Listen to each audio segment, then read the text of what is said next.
Imagina que eres el director de una de las marcas de coches más legendarias del mundo. Tienes en tus manos el apellido más prestigioso del automovilismo europeo. Y un día abres los libros contables y ves que tu empresa está perdiendo dinero a una velocidad aterradora. Que tus trabajadores fabrican coches como si estuvieran en una fábrica soviética de los años 50. Y que tus clientes, uno tras otro, están eligiendo la competencia. No es una pesadilla. Es Porsche en el año 1993. Y la situación era tan grave que había personas dentro de la propia empresa que ya estaban hablando en voz baja de algo impensable: el cierre definitivo. Para entender cómo se llegó a ese punto, hay que volver atrás. A los años 80, cuando Porsche vivía en una especie de euforia permanente. El 911 era un icono absoluto, un coche que los europeos soñaban con aparcar delante de su casa, un símbolo de éxito que no necesitaba publicidad porque se vendía solo. En 1986, la empresa alcanzó su récord histórico de ventas: 50.000 vehículos en un solo año. 50.000 unidades de una marca que nunca había presumido de fabricar en masa. Era una cifra extraordinaria, casi milagrosa para una empresa de ese tamaño. Y en Stuttgart todos brindaban convencidos de que aquello no tenía techo. Pero había un problema enorme que nadie quería ver. Porsche dependía de un solo mercado de manera casi suicida: Estados Unidos. Más del 70% de sus ventas cruzaban el Atlántico, y cuando el dólar empezó a debilitarse frente al marco alemán a finales de los 80, los precios de los Porsche en los concesionarios americanos se dispararon de forma brutal. Un 911, que antes costaba una cifra razonable para un americano de clase media alta, de repente se convirtió en un objeto de lujo inalcanzable. Las ventas en Estados Unidos cayeron en picado y Porsche no tenía plan B. Y entonces llegó la segunda bomba. Porsche, en un intento desesperado por diversificar su oferta y captar nuevos compradores, había apostado fuerte por dos modelos que se suponía iban a abrir la marca a un público más amplio: el 928 y el 944. El 928 era un gran turismo de motor delantero, elegante y potente, que en teoría debía seducir a los compradores que querían algo más lujoso y cómodo que el 911. El 944 era un deportivo más accesible, pensado para atraer a conductores jóvenes. Sobre el papel, ambos tenían sentido. En la realidad del mercado, fueron un fracaso doloroso. Los compradores de Porsche no querían un gran turismo con motor delantero, querían el 911. Y los compradores jóvenes, que podían permitirse el 944, preferían gastarse ese dinero en otras opciones. Las ventas de ambos modelos nunca llegaron a compensar la inversión, y la empresa acumuló pérdidas que se fueron sumando año tras año como una deuda impagable. Para 1993, el desastre era total y documentado. Porsche vendió ese año apenas 14.000 vehículos en todo el mundo. 14.000. 7 años antes había vendido 50.000. Las pérdidas acumuladas superaban los 240 millones de marcos alemanes, una cifra que hoy equivaldría a más de 120 millones de euros. La plantilla llevaba meses con rumores de despidos masivos. Los bancos empezaban a mirar con desconfianza, y la familia Porsche, los accionistas reales de la empresa, veía cómo el valor de su herencia se evaporaba con cada trimestre que pasaba. Lo que hacía todo aún más humillante era el estado interno de la fábrica. Las estanterías de piezas llegaban hasta el techo, apiladas sin orden ni criterio, como en un almacén de supermercado. con reservas de inventario para 28 días. Los trabajadores perdían horas enteras subiendo y bajando escaleras para encontrar las piezas que necesitaban. Los tiempos de producción eran absurdos. Fabricar un solo Porsche 911 llevaba más de 120 horas de trabajo. Había piezas defectuosas que se descubrían al final de la cadena de montaje, lo que obligaba a desmontar coches casi terminados para corregir errores que podrían haberse evitado al principio. Era un sistema heredado de décadas anteriores, cuando el dinero sobraba y nadie se preocupaba por la eficiencia, porque las ventas cubrían todos los errores. En ese contexto de crisis absoluta, la junta directiva tomó una decisión que cambiaría todo. Wendelin Wiedeking había regresado a Porsche en 1991 como director de producción, tras una etapa fuera de la empresa, dirigiendo una filial de fabricación de componentes. En septiembre de 1992, fue nombrado portavoz del Consejo de Administración y en agosto de 1993 asumió la presidencia ejecutiva en pleno colapso de la compañía. Tenía 40 años. Wiedeking no era un hombre de los que llegan a una empresa en crisis y organizan reuniones para hablar de visión estratégica y valores corporativos. Era exactamente lo contrario. Un ingeniero con doctorado, directo hasta la brutalidad, con una capacidad para tomar decisiones incómodas que dejaba a sus colaboradores sin argumentos. Cuando asumió el control total de Porsche, la situación era tan grave que él mismo reconoció públicamente que la empresa podría desaparecer en menos de 2 años si no se actuaba de inmediato. Su primer movimiento fue tan brutal como necesario. Anunció que reduciría los costes de producción en un 30%. Sus propios directivos le dijeron que era imposible, que la estructura de la empresa no lo permitía, que los sindicatos no lo aceptarían. Wiedeking los miró y les dijo algo que quedó grabado en la historia interna de Porsche. Lo he prometido y lo voy a cumplir. No había margen para el debate. Y entonces hizo algo que nadie esperaba de un fabricante alemán orgulloso de su ingeniería. Organizó una serie de visitas personales a los grandes fabricantes japoneses para ver con sus propios ojos cómo producían sus coches. Y lo que vio lo cambió todo. Japón, 1992. Wiedeking organizó una serie de visitas a las instalaciones de Toyota y Honda, y lo que vio lo dejó completamente descolocado.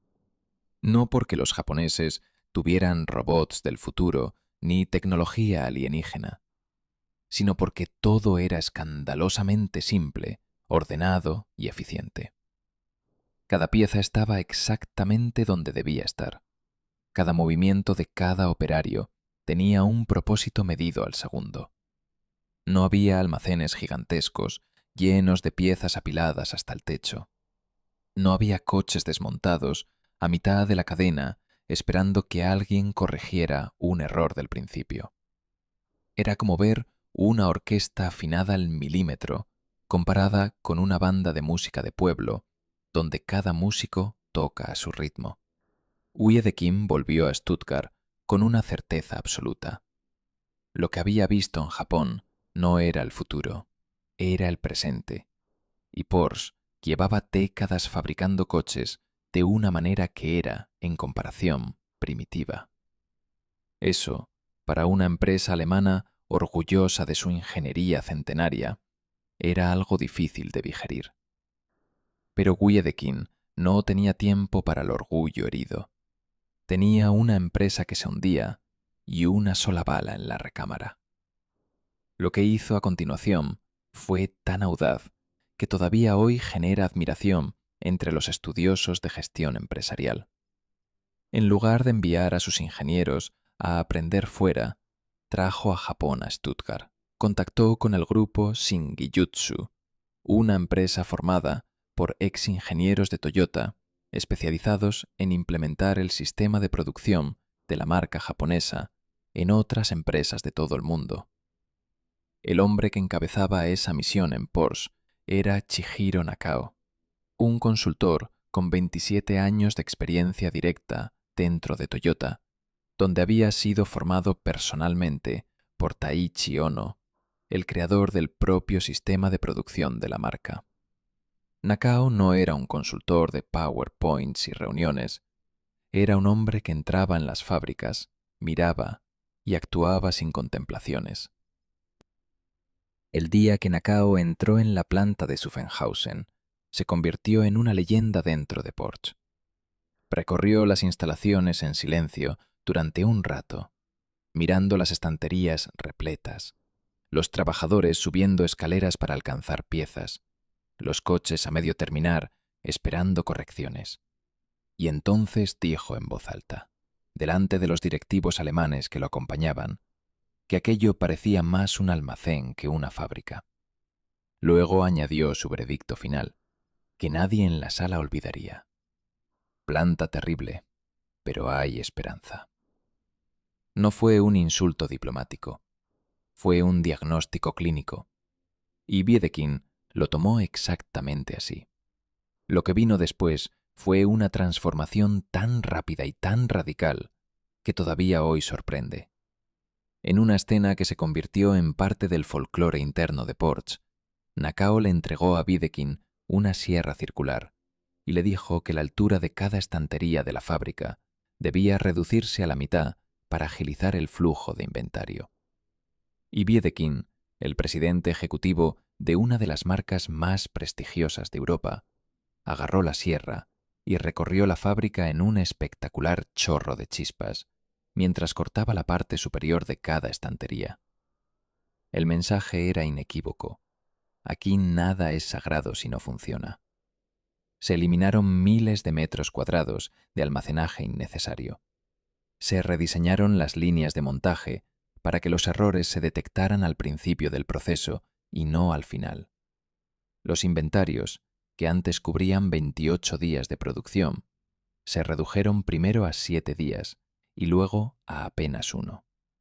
Los trabajadores en la línea empezaron a presentar 2.500 sugerencias de mejora al mes, algo impensable en la cultura industrial alemana anterior.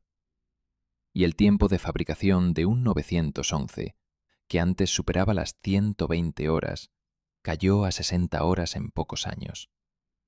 El objetivo del 30% de reducción de costes que todos habían tachado de imposible no solo se cumplió, se superó. Pero Wiedeking sabía que la eficiencia en la fábrica no era suficiente. Porsche seguía siendo una empresa con una gama de productos demasiado estrecha y una dependencia peligrosa de un solo modelo icónico. Y fue en ese momento, mientras las lecciones japonesas reorganizaban Stuttgart desde dentro, cuando alguien sacó sobre la mesa una idea que generó un silencio incómodo en la sala. ¿Y si Porsche fabricara un todoterreno? La reacción inicial fue exactamente la que cualquiera podría imaginar. Los puristas dentro de la empresa consideraron la propuesta casi una ofensa. Porsche era deportividad, era adrenalina, era el 911 rugiendo en una curva cerrada. Un todoterreno era lo opuesto a todo eso. Era familia, era practicidad, era el tipo de coche que compra alguien que ha renunciado a conducir de verdad. Sin embargo, Wiedeking y su equipo miraron los números del mercado y vieron algo que los puristas no querían ver. El segmento de los SUV de lujo estaba creciendo a una velocidad brutal en Europa y en Estados Unidos, y no había ningún fabricante premium que lo dominara de manera clara. Era un espacio enorme, lleno de dinero, esperando a que alguien lo ocupara con inteligencia. La primera llamada no fue a Volkswagen, fue a Mercedes-Benz. En el verano de 1996, Porsche cerró un acuerdo de colaboración con Mercedes para desarrollar un SUV de altas prestaciones basado en tecnología del Clase M, que Mercedes estaba preparando para lanzar en 1997.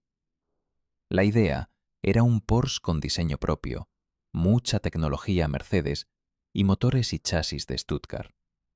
Las conversaciones avanzaron durante meses, pero a finales de ese mismo año, el acuerdo se rompió por diferencias sobre la relación económica entre ambas empresas. Fue un portazo que en aquel momento pareció un problema grave, pero que en perspectiva resultó ser una de las mejores noticias posibles para Porsche, porque la siguiente llamada fue a Volkswagen, y esa conversación cambió la historia de ambas empresas para siempre. El acuerdo con Volkswagen se firmó en junio de 1997 y desde ese momento Porsche hizo algo que dice mucho sobre cómo pensaba Wiedeking. En lugar de desarrollar el nuevo proyecto a la vista de todos, construyó un secreto. En la localidad de Hemmingen, a pocos kilómetros de Stuttgart, se habilitó un edificio de 3 plantas que había albergado una antigua planta de ensamblaje de ordenadores con una superficie de 3.800 metros cuadrados. No había carteles, no había indicaciones, no había nada que sugiriera que dentro de ese edificio anónimo estaban haciendo el coche que salvaría a Porsche. El proyecto recibió un nombre en clave que sonaba más a expedición geográfica que a automóvil: Colorado. Dentro de ese edificio trabajaban 260 ingenieros de Porsche y 40 ingenieros de Volkswagen. Una cifra que hay que poner en contexto. En aquel momento, Porsche era una empresa que había llegado a tener serios problemas para pagar las nóminas. Dedicar ese volumen de recursos humanos a un proyecto único, secreto y sin garantía de éxito era una apuesta que rozaba la temeridad. Pero Wiedeking había calculado que no había alternativa. O el Colorado salía bien, o Porsche no tendría una segunda oportunidad. Klaus Gerhard Wolpert, el primer vicepresidente de la línea de producto Cayenne, tomó una decisión que revela perfectamente la mentalidad del equipo. Ordenó a todos sus directivos de división que devolvieran sus coches de empresa Porsche. En su lugar, el equipo compró una flota de SUV de la competencia, entre ellos el BMW X5, el Ford Explorer, el Jeep Grand Cherokee y el Mercedes Clase M, para que los ingenieros entendieran desde dentro qué exigía realmente el segmento. Los que insistían en conducir un Porsche debían aparcarlo en un garaje cerrado junto a los prototipos del Colorado, oculto a cualquier mirada exterior. Las ventanas del edificio eran de cristal espejado, que impedía ver el interior desde fuera. Todo el perímetro estaba rodeado de vallas. Los guardias de seguridad registraban a cada visitante, que debía ser recibido personalmente por su contacto en Porsche y no podía moverse por las instalaciones sin acompañante. La colaboración con Volkswagen no era una simple cuestión de compartir gastos. Era una necesidad técnica real. Porsche nunca había fabricado un vehículo con tracción total permanente pensado para circular fuera del asfalto, y necesitaba una base de ingeniería que no podía permitirse desarrollar desde cero. El acuerdo repartía las responsabilidades con claridad. Porsche se encargaba del desarrollo completo de ambos vehículos, mientras que Volkswagen cubría la producción. Los dos SUV compartirían carrocería y componentes estructurales, pero nunca intercambiarían motores. Ningún motor Porsche fue usado jamás en el Touareg y ningún motor Volkswagen en el Cayenne. Porsche tenía que tomar esa base compartida y hacer algo que ningún SUV había hecho antes: comportarse en carretera como un deportivo de verdad. Y aquí es donde los ingenieros del Colorado enfrentaron el problema más difícil de todo el proyecto. Un todoterreno es, por definición física, un vehículo alto, pesado y con un centro de gravedad elevado. Esas 3 características son exactamente las enemigas del comportamiento deportivo. La pregunta que los ingenieros de Hemmingen tenían sobre la mesa cada mañana era la misma: ¿cómo se hace un coche que pese 2 toneladas y mida casi 2 metros de altura, y que aún así pueda tomar una curva a alta velocidad sin que el conductor sienta que está pilotando un armario? La respuesta llegó en forma de dos sistemas que Porsche desarrolló específicamente para el Cayenne. El primero fue el PTM, un sistema de tracción total activa que distribuía el par entre los ejes de manera continua y variable según las condiciones de conducción. El segundo fue el PASM, un sistema de amortiguación activa que ajustaba la dureza de los amortiguadores en tiempo real en función de lo que los sensores detectaban en la carretera. Juntos, esos dos sistemas hacían algo que parecía imposible. Convertían un todoterreno de 2 toneladas en un coche que respondía con una agilidad que avergonzaba a muchos sedanes deportivos de la época. Los prototipos salieron de Hemmingen camuflados para pruebas de resistencia en condiciones extremas por toda Europa, desde los circuitos del sur hasta los caminos nevados de Suecia. Hubo versiones que fallaron, ajustes que se repitieron decenas de veces, noches enteras de trabajo para corregir comportamientos que no convencían a los ingenieros más exigentes. Wiedeking exigía que el Cayenne Turbo alcanzara los 266 km por hora, no como récord de marketing, sino como demostración real de que un Porsche, aunque tuviera ruedas altas y carrocería de SUV, seguía siendo un Porsche. Mientras tanto, había que decidir dónde quedaría la sede principal de producción. La elección fue Leipzig, una ciudad que en 1999 era todavía una cicatriz industrial de la reunificación alemana, con fábricas abandonadas y una tasa de desempleo que dolía. Porsche construyó allí desde cero un complejo de ensamblaje final que abrió sus puertas el 20 de agosto de 2002. Los cuerpos de carrocería llegarían fabricados desde la planta de Volkswagen en Bratislava, donde también se producía el Touareg, y en Leipzig se realizaba el ensamblaje final, la instalación de motores y los acabados.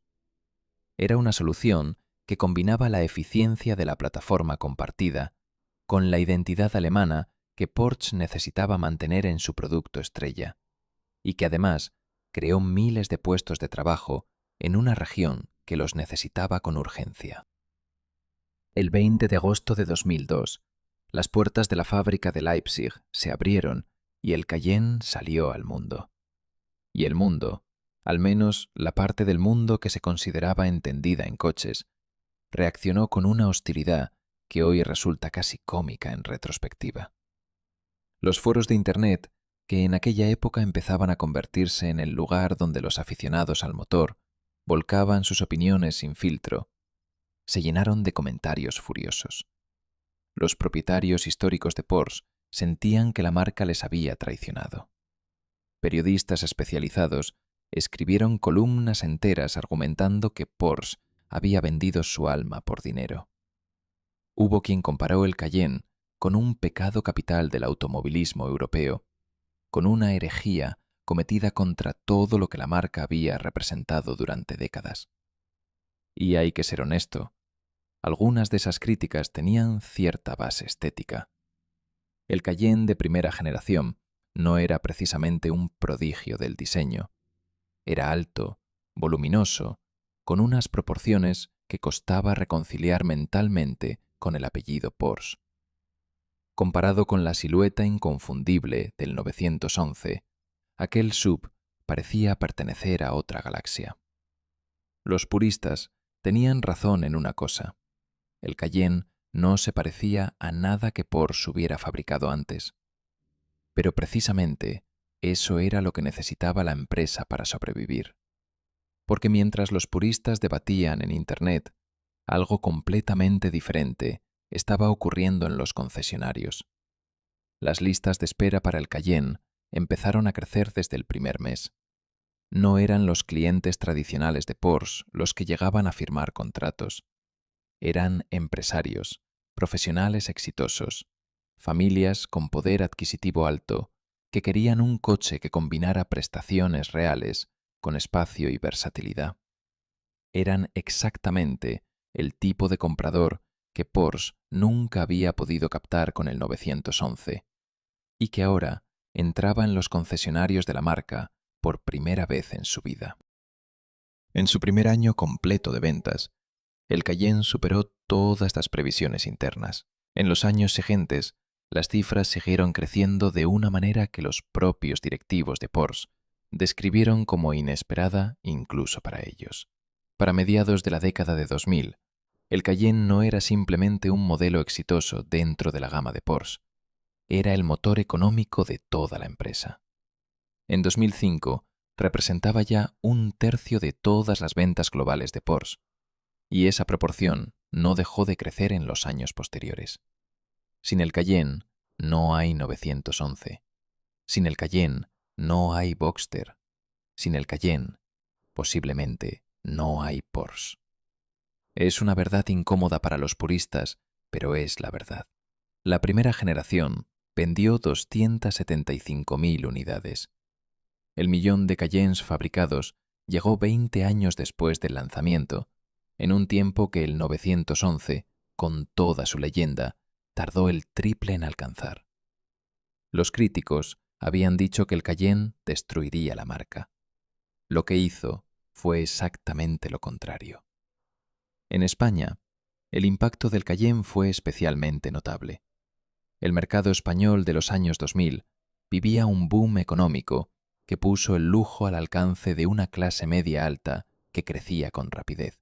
El Cayenne llegó en el momento exacto en que miles de españoles buscaban un coche que dijera algo sobre quiénes eran, que combinara la etiqueta de una marca premium alemana con la practicidad de un vehículo familiar.